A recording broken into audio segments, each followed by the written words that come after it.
Salut, c'est Karine Champagne, je suis coach, conférencière et experte en comptabilité. Pas en comptabilité, en comptabilité. C'est donc dire que j'aide les gens à développer leur habileté à compter sur eux. Une des premières expériences, ou une des expériences les plus récentes, peut-être que je devrais dire, où j'ai vraiment compté sur mes habiletés à me connaître, c'est lorsque j'ai souffert de dépression. Parce que il faut être capable de se connaître. Il faut être capable de compter sur soi pour lever le drapeau et aller chez le médecin et dire « Docteur, j'ai un problème ». Je ne sais pas si vous vous souvenez, il y a quelques années, il y avait beaucoup de campagnes publicitaires à la télé où les gens applaudissaient lorsque quelqu'un qui avait souffert de dépression ou d'anxiété revenait au travail. On voulait abattre les tabous puis défaire la stigmatisation entourant les problèmes de santé mentale.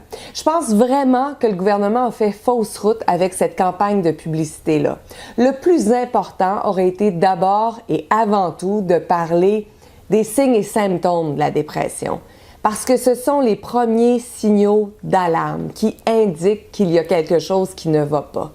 On ne se réveille pas du jour au lendemain avec une dépression. Il y a eu beaucoup de signes et symptômes. J'en ai déjà parlé dans d'autres vidéos, mais je souhaitais réellement pouvoir prendre le temps de vous dire de développer cette habileté-là à compter sur vous et à reconnaître quand il y a quelque chose qui ne fonctionne pas. Si jamais j'ai un problème, au niveau physique, en lien avec la course à pied, parce que je me suis déjà déchiré un mollet, vous savez que si j'ai une douleur au mollet à un moment donné, bien, je vais probablement aller chez le physiothérapeute, je vais mettre de la glace, je vais aller chez l'acupuncteur, je vais prendre du repos parce que je me souviens très bien, je connais les signes avant-coureurs liés avec une déchirure du mollet. C'est la même chose quand on parle de santé mentale ou de dépression ou d'anxiété. Je les connais très bien, mes signes et symptômes.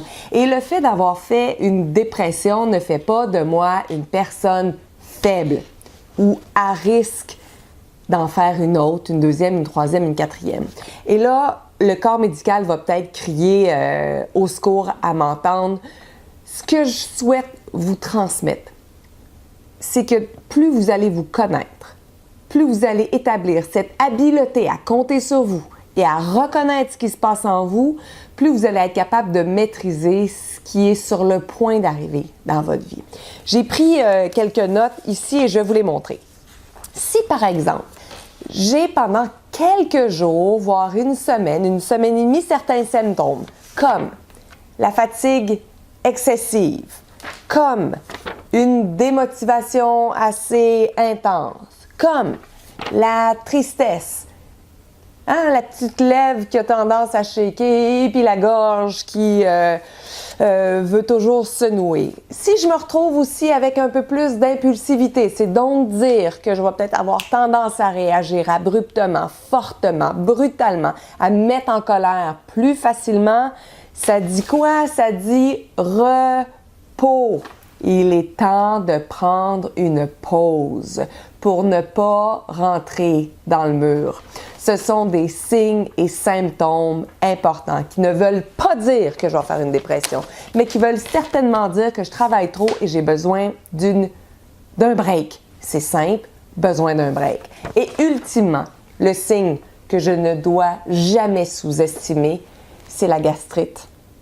Quand je commence à avoir des problèmes digestifs, quand j'ai de la misère à digérer, c'est donc dire que j'ai de la misère fort probablement à digérer ce qui se passe dans ma vie actuelle.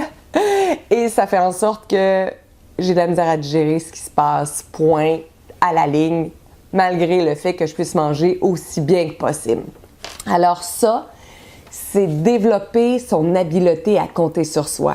Ça, c'est développer ses connaissances envers soi-même pour être capable de dire « OK, Karine, gastrite, tristesse, impulsivité, démotivation, fatigue, on fait quoi?